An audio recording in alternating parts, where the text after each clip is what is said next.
Hello welcome to statistics my passion. My name is Priyansh Jain और इस video में हम जानने वाले हैं एमएससी स्टैटिस्टिक्स हैदराबाद यूनिवर्सिटी के प्रीवियस ईयर क्वेश्चंस के बारे में। तो ये बुक हमारे वेबसाइट encyclohub.com पर अवेलेबल है। अगर आपको ये बुक अच्छी लगती है या फिर आपको ऐसा लगता है कि ये बुक आपके लिए ज़रूरी है तो आप मुझे व्हाट्सएप मैसेज पर मैसेज कर सकते हैं, जो कि नंबर है आप नोट कर सकते हैं 9009368238।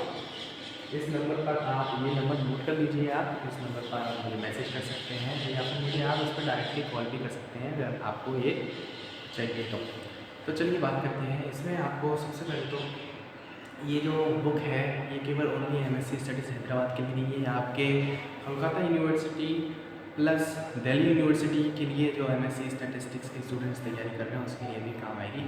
तो चलिए इसमें बात करते हैं कुछ सॉल्यूशंस के बारे में। जैसे कि ये एनसाइक्लो हब ने इसको बनाया है, जो कि हमारी वेबसाइट है, और इसमें मैं कुछ क्वेश्चंस आपके साथ डिस्कस करूँगा। इसमें मैं आप देख सकते हैं यहाँ पर मेरा नाम प्रियांश जैन, और चलिए एक एक करके क्वेश्चन देखते हैं। जिसमें सबसे पहले स्टार्ट कर रहे हैं MSc statistics 2010 solve by Encyclo Hub. इसमें सबसे जो फर्स्ट क्वेश्चन आया था 2010 में, वो फर्स्ट क्वेश्चन था 5 red balls and 4 blue balls are to be placed in the 2 bags numbered 1 and 2. So इसमें आपको in which can be done is, तो आपको इसमें क्या बोला गया है कि 5 रेड balls है और 4 blue balls है, are to be place in 2 bags numbered 1 and 2। 2 bags हैं यहाँ पे, उनमें हम इसको प्लेस कर रहे हैं। तो number of ways in which can be done, तो कितने तरीके से आप डन कर सकते हैं। तो सबसे पहले देखते हैं कि हमारे पास इसको सॉल्यूशन करने के लिए आपका कुछ मैंने यहाँ पे लिखा है कि आपके पास सबसे पहले तो यहाँ पे कितनी बॉल्स हैं, 5 रेड बॉल्स हैं, 4 ब्लू बॉल्स हैं। We want to place in 2 bags हमारे पास हैं यहाँ पे, जिसका नाम है 1 and 2 and each ball can go into one of the 2 bags. तो इसमें से कोई भी बैग में कुछ भी हो जा सकती है, ऐसा कोई कंडीशन नहीं है। Since the balls are all lying and the bags are numbered, the order in which you place them does not matter. So for each of the 9 balls, 2 choices, therefore the total number of the bags is 2 to the. So in this case, very simple probability, if you have 2 bags, so 2 and the total balls are here 9 balls. So simply our answer will be 5 है। तो इस case में देखिए यहाँ पे जो bags होते हैं उसमें जिसमें हमें बॉल डालनी है उसे आप रखते हैं नीचे, और आपके पास जो टोटल बॉल्स हैं वो है 9, उसको रखते हैं आप ऊपर। अब बात करते हैं सेकंड क्वेश्चन की। ये 2010 का जो है सेकंड नंबर क्वेश्चन है। इसमें आप बात करते हैं कि company wants to reduce its sales for dismissing 4 of its 10 sales people in how many different ways can this be done. तो ये कंपनी में आपने ये बोला है कि कंपनी है वो अपनी सेल्स को रिड्यूस करना चाहती है और by diminishing 4 of its 10 sales. So in how many ways, यहाँ पर सिंपल सा ये है कि this is a combination problem. ये जो प्रॉब्लम है वो कॉम्बिनेशन परम्यूटेशन जो आपकी 10th क्लास 11th क्लास में जो आपको पढ़ाया जाता है उससे रिलेटेड क्वेश्चन ये किया गया है, जिसमें आपको सिंपल आपको ये सॉल्व करना है 10C4। जब आप 10C4 सॉल्व करेंगे तो 10 4 फैक्टोरियल एंड 10 माइनस 4 फैक्टोरियल के तरीके से, तो आपको जो आंसर मिलने वाला है वो मिलने वाला है 210। तो इस तरीके से आपको जो आंसर मिलेगा वो मिलेगा 210, ठीक है। ओके, तो यहाँ पे जो है हमने इसको सॉल्व किया। ये जो है 10 फैक्टोरियल जैसे कि मैंने बताया था आपको ऊपर, इसको हम 10 फैक्टोरियल लिखेंगे प्लस 4 फैक्टोरियल लिखेंगे इनटू 10 माइनस 4 फैक्टोरियल, यानी कि आपका जो आएगा वो आएगा 6 फैक्टोरियल। जब आप इसको सॉल्व करेंगे तो आपको मिलने वाला है 210। चलिए नेक्स्ट क्वेश्चन की तरफ बढ़ते हैं हम, जिसमें आपको मैं ये वाला क्वेश्चन समझाना चाहता हूँ। और क्वेश्चन नंबर 4 क्या कह रहा है? क्वेश्चन नंबर 4 ये है 2 boxes contain 100 balls which are marked 1 to 100। आपके पास 2 बॉक्सेस है, ठीक है, उसमें आपको बोला है कि 100 बॉल्स है और जिन पर 1 से लेके 100 तक ऐसा नंबर लिखा हुआ। फिर बोला कि इसमें से एक बॉल हमने पिकअप किया और what is the probability that 2 balls bear the same number. So आपको ऐसा प्रोबेबिलिटी बताना है कि आप अगर कोई एक बॉल चूज करते हैं तो उस पर what is that to balls bear the same number, तो आपको सेम नंबर कैसे मिलेगा। तो यहाँ पे आपको कैसे निकालेंगे, to find the probability that the two balls bear the same number you need to consider the favourable outcomes and the total number of possible outcome. तो सबसे पहले आपको टोटल नंबर ऑफ आउटकम्स पता होना चाहिए।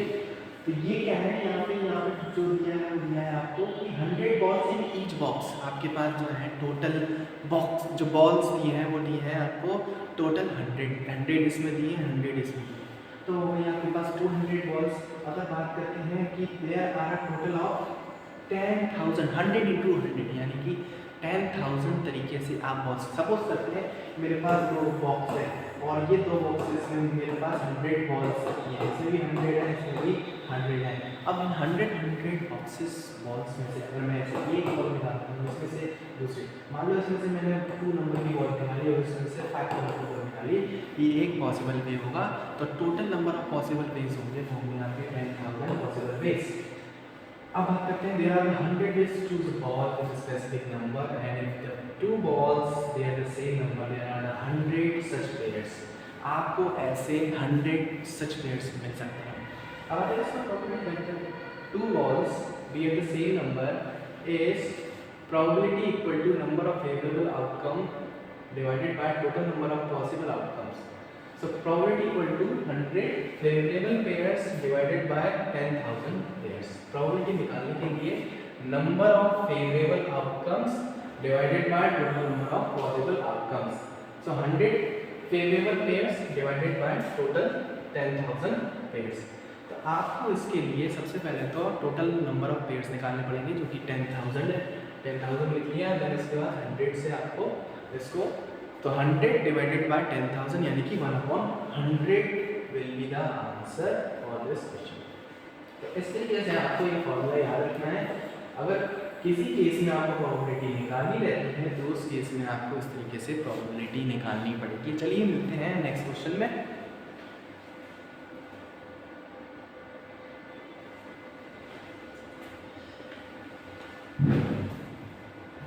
नेक्स्ट क्वेश्चन मैं आपको बताऊंगा जो कि है आपका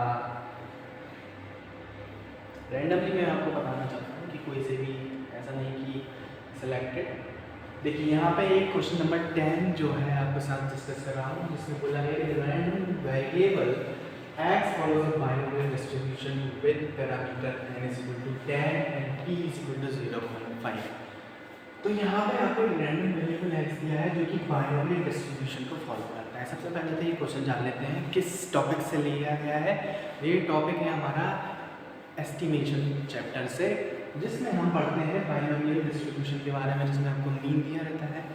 मीन यानी कि आपको जो दिया है n दिया है, n का वैल्यू 10 दिया है, p प्रोबेबिलिटी जो दी है वो दी है 0.5 और बाइनोमियल जो दिया है वो है 10 0.5। Another random variable y is equal to 10 minus x। यहाँ पे दूसरा एक और वेरिएबल हम बात कर रहे हैं जो कि 10 minus x है। अब यहाँ पे 10 minus x तो है, लेकिन यहाँ पे अब निकालना क्या है, निकालना ये है कि expectation of x minus y। अब निकालेंगे कैसे इसको। अगर आप नहीं है ना तो कोई टेंशन लेने वाली बात नहीं है, बहुत सिंपल सा क्वेश्चन है, ध्यान से देखते हैं।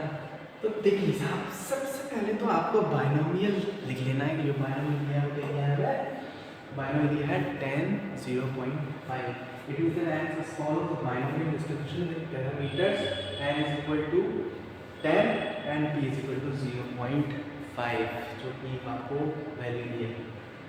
Then is the expected value of a binomial distribution with parameter 10 and p।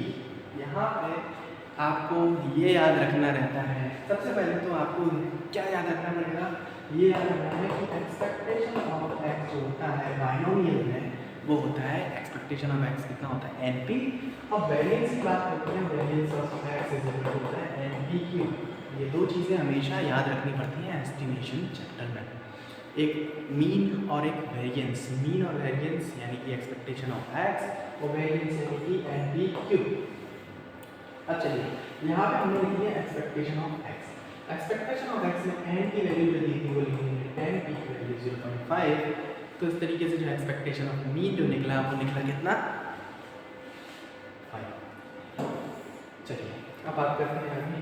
Now we define another random variable जो कि हमें दिया था y is equal to 10 minus x. So therefore we can calculate the expected value of the new variable which is y is equal to 10 minus x. So 10 minus x is equal to 10 minus expectation of x. So 10. So यहाँ पे देखिए निकालने के लिए क्या करना है, expectation of y is equal to expectation of 10 minus y, क्योंकि expectation of 10 और expectation of y निकालेंगे। ये जो वैल्यू हमें कांस्टेंट है जिसका कुछ नहीं हो सकता, एज इट इज हम उसको लिख देते हैं। और एक्सपेक्टेशन ऑफ y निकालने के लिए आपको क्या करना है, एक्सपेक्टेशन ऑफ y जो है वो दिया है, हमने निकाल चुके हैं कुछ देर पहले। सॉरी यहाँ पे y x आएगा, x की वैल्यू जो है हम निकाल चुके हैं, जो कि कितनी थी 5 को यहाँ पे रख देंगे और यहाँ पे आपका जो आ जाएगा एक्सपेक्टेशन ऑफ y निकल चुका है जो कि है कितना, यहाँ पे हमने निकाला था कितना 5 आ चुका है। अब बात करते हैं एक्सपेक्टेशन ऑफ y निकल गया, अब निकालेंगे ex माइनस जो कि हमें निकालना था। इसको निकालने के लिए जैसे कि हमने लिखा ex माइनस ey, ex की वैल्यू भी 5 है, y की वैल्यू भी 5 है, माइनस कर देंगे 0 आ जाएगा। तो ये जो है आपका आंसर आ गया 0। तो चलिए हम नेक्स्ट क्वेश्चन के बारे में बात करते हैं। जो नेक्स्ट क्वेश्चन है उसको भी मैं रैंडमली देखते हैं क्या कौन सा आया है हमारे पास। चलिए ये देखते हैं क्वेश्चन नंबर 16 क्या कह रहा है। क्वेश्चन नंबर 16 में बोला है कि non constant random variable x and y are distributed in such a way that variance of x plus y is equal to variance of x minus y, then a जो point कह रहा है कि x y आप naturally independently कि independent है या नहीं। देखिए इनमें जितने ऑप्शंस हैं उन सबको हमें एक एक करके 1 बाय 1 चेक करना पड़ेगा कि ये करेक्ट है या नहीं है। तो पहला बोल रहा है कि x and y necessarily independent distributed, दूसरा बोल रहा है कि कोवेरिएंस ऑफ x y, तीसरा variance must be equal to variance of y, और चौथा बोल रहा है। अब देखिए एक एक करके हम सबको प्रूफ करेंगे। सबसे पहले क्वेश्चन में बोला कहते हैं हमारे पास क्या कहते हैं कि variance of x y is equal to variance of x minus y, ये दोनों एक दूसरे के इक्वल है। अब देखिए यहाँ पे जो क्वेश्चन दिया था वो हमने लिख दिया। और अगर हमने आपको अगर एक प्रॉपर्टी के बारे में बताता हूँ, देखिए वेरिएंस ऑफ प्रॉपर्टी में ये रहता है कि आपको जो दिया रहता है वो दिया रहता है वेरिएंस ऑफ ए एक्स। यहाँ पे जो x है वो है वेरिएबल, लेकिन a जो है वो है कांस्टेंट। कांस्टेंट जो होता है वेरिएंस का वो आ जाता है बाहर, लेकिन उसको लग जाता है स्क्वायर, और वेरिएंस ऑफ x वो हो जाता है ये। तो इस तरीके से आपको जब भी कांस्टेंट होता है वो बाहर आके हो जाता है स्क्वायर, और वेरिएबल का हो जाता है ये। अब यहाँ पे आपको निकालने के लिए क्या बोला था, variance of x plus y is equal to variance of x minus y, क्योंकि एक दूसरे के इक्वल दिए हैं और इक्वल फॉर्मूला जो है वो कन्वर्ट होगा इसमें। देखिए variance of x plus y convert होगा इसमें, और variance of x minus y होगा इसमें कन्वर्ट। तो वेरिएंस ऑफ x प्लस 2 और वेरिएंस ऑफ x वाई, देखिए ये यहाँ पे आप इसको याद करेंगे। जैसे कि मैथ में a प्लस बी का होल स्क्वायर क्या होता है, a square plus 2ab plus b square, ऐसे ही इसमें इसका फॉर्मूला ये होता है कि variance of x 2 covariance x y plus dy vx minus 2 covariance x y plus b। तो इसको आपको याद रखना है, ये चीज़ याद रखने वाली है, कोई भी ऐसा आपको सोचने की ज़रूरत नहीं है। देखिए बात करें प्रूफ की, तो प्रूफ करने की ज़रूरत अभी नहीं है कि क्यों प्रूफ करना है, कैसा आएगा क्या नहीं आएगा, उसके लिए बस आपको देखना है ये। अब बात करते हैं तो कोवेरिएंस ऑफ एक्स वाई जो है वो कन्वर्ट हो सकता है इसमें -2 covariance of x y. This implies that अगर ये वैल्यू यहाँ आती है तो ये जो हो जाएंगे 4, तो 4 कोवेरिएंस इक्वल टू 0, और ये 4 जो है नीचे आते हैं मल्टीप्लाई डिवाइड में जाके हो जाएगा 0, यानी कि कोवेरिएंस ऑफ एक्स वाई हो जाएगा 0। सो 0 जो है कोवेरिएंस ऑफ एक्स वाई हो जाएगा इस तरीके से। तो यहाँ पर आपका जो है b जो है करेक्ट आ रहा है, जिसमें x covariance of x y जो है क्या आ गया ज़ीरो आएगा, क्योंकि यहाँ पे जो है 4 ऑप्शन दिए थे, 4 ऑप्शन में से हमने एक को प्रूव करके दिखा दिया कि कोवेरिएंस, जो कि हमें रिलेशनशिप दिया गया था, उस रिलेशन से हमने कोवेरिएंस ऑफ एक्स वाई हमने प्रूव करके दिखा दिया जो कि 0 है। चलिए अब नेक्स्ट क्वेश्चन में देखते हैं। अब नेक्स्ट क्वेश्चन को मैं आपको बता रहा हूँ। अच्छा, अगर आप वीडियो देख रहे हैं तो वीडियो में सबसे पहले मैं आपको बता देता हूँ कि आप इस बुक को परचेज कर सकते हैं मेरे नंबर पर। मेरा नंबर है 9009368238, ये मेरा व्हाट्सएप नंबर है, इसे आप नोट कर सकते हैं और मुझे आप मैसेज कर सकते हैं मेरे व्हाट्सएप नंबर पर, और मैं आपको इसका PDF या फिर आप हार्ड कॉपी चाहते हैं तो वो भी प्रोवाइड करा सकता हूँ।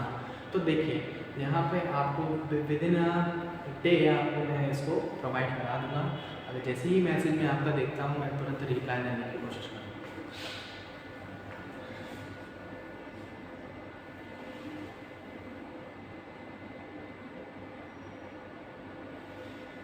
चलिए नेक्स्ट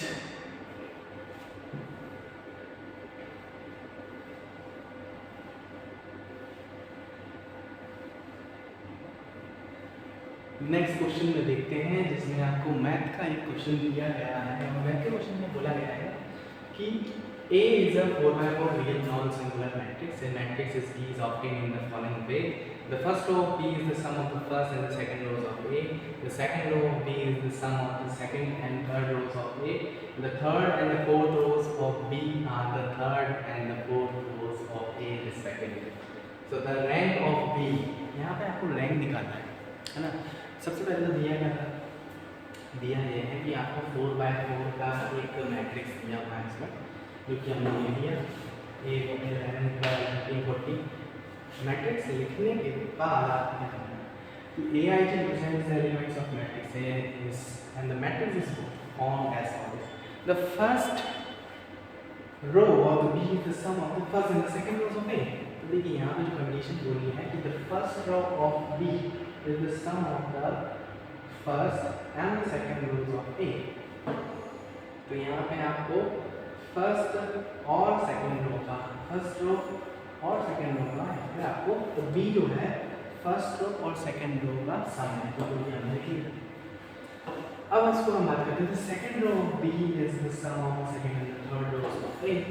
और यहाँ पे आपको बोलेंगे तो second row of B is the sum of the second row and the third row of the A का आपको सम कर लेना है। तो यहाँ पे हम सम कर लेंगे इसका,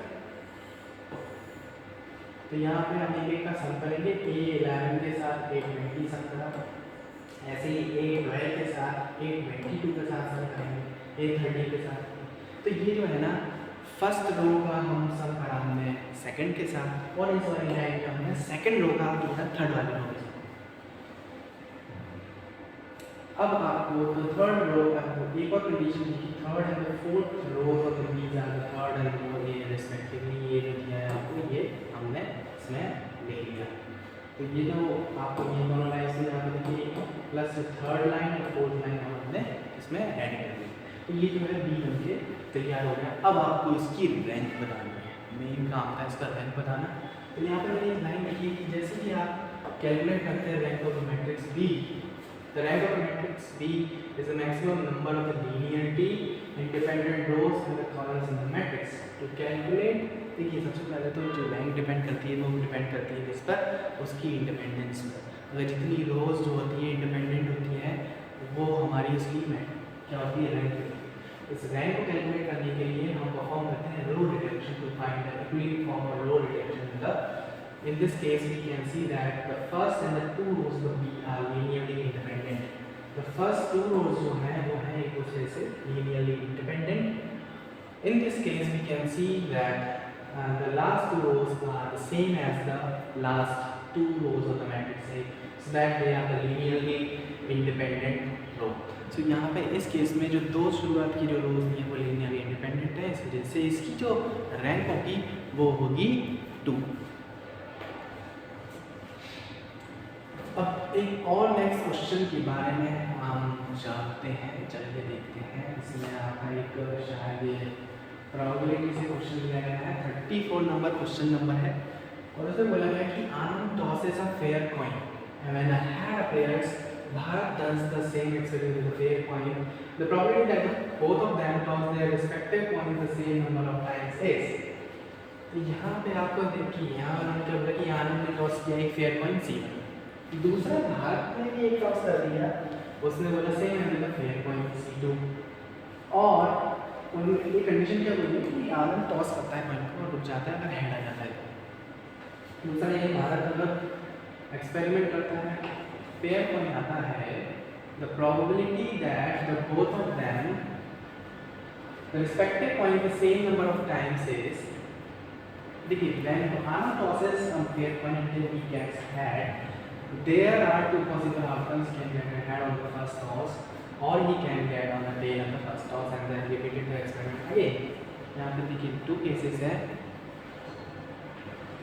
टू केसेस में जिसमें आपका जो है या तो टेल आएगा तो भी 1/2 हुआ, अगर हेड आता है तो भी 1/2 आता है। तो now let's consider possible Anand and Bharat. Anand और भारत जो है दोनों फर्स्ट टॉस करते हैं, उसके बाद ओनली सिंगल करते हैं टॉस विद रिस्पेक्टिव पॉइंट्स। तो देखिए प्रोबेबिलिटी जो होगी दोनों की वो प्रोबेबिलिटी होगी 1/2 1/2, भारत की भी और आनंद की भी। तो हमारी प्रोबेबिलिटी होगी दोनों की मिक्स होगी, वो होगी 1/4। आनंद कैसे head on the first toss and Bharat कैसे tail on the first toss. First toss में आपको आनंद को लगता है हेड और सेकंड टॉस में लगता है tail. In this case they did not toss their respective points same number times, तो इस केस में वो दोनों एक साथ में टॉस नहीं कर सकते। थर्ड पॉइंट में मैंने हमने tail on the first toss में तो टेल मिल रहा है इसको, और इसके बाद रिपीट करता है वो अपने को जब तक कि उसको हेड नहीं मिल रहा है अपने से, and in this case they also did not toss their respective points the same number of times. और चौथे में बोलते हैं कि both Anand and Bharat get tails of the first, दोनों को मतलब दोनों को साथ में हेड मिली है। इस केस में आपको क्या करते हैं रिपीट करते हैं, इन this case they did not toss their respective points the same number of times. तो यहाँ पे हम देखेंगे कि एक ओनली एक सिनेरियो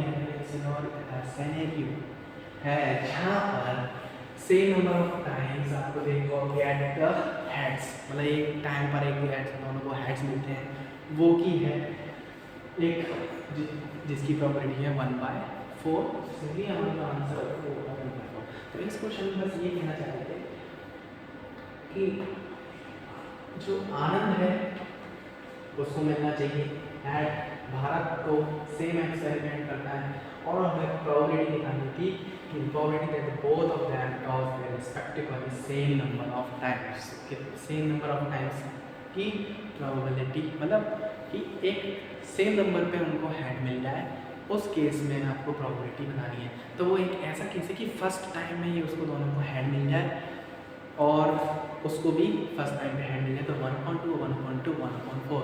बाकी सभी केसेस जो हैं फेल हैं। क्यों फेल है? क्योंकि ऐसा कोई पॉसिबल केस मिलेगा ही नहीं, इस वजह से ये फेल है।